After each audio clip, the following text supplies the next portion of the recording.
I like to think of the Muslim Ummah as a family, as in we have internal fights and disagreements and beef and what have you, as all families around the world have.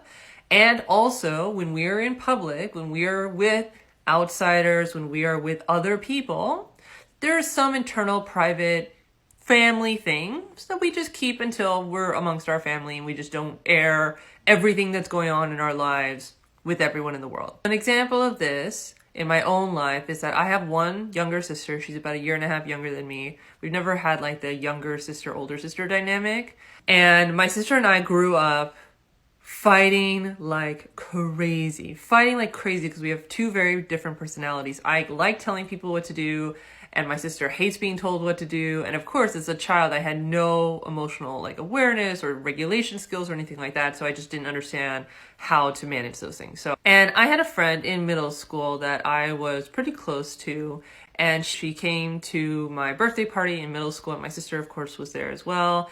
And she said something really mean or negative about my sister.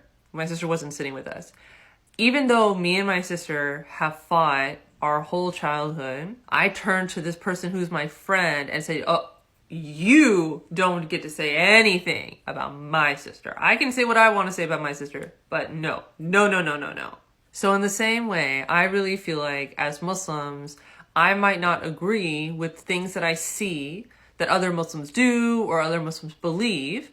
There's that. We can hold that. And at the same time, I don't need to be criticizing and tearing down other Muslims in front of non-Muslims. Something that I would like to offer to the world, what have you, anyone who sees this, because I personally feel like I observe a lot of Muslims who don't have this sense of kind of like, there's a way to internally have a conversation. We can disagree with each other. We can have religious disagreements. We can have a disagreement about like, hey, you're not practicing Islam in a certain way, and let's have a conversation and all of the things, and joining good, forbidding evil, yes. And also, we don't need to be doing it amongst all of these non-Muslims watching us have this fight, and then making it so that non-Muslims who already have such a bad perception of Muslims and Islam now have this horrible thing that they're like, oh, the one time that I saw Muslims interacting with each other and they tear each other apart.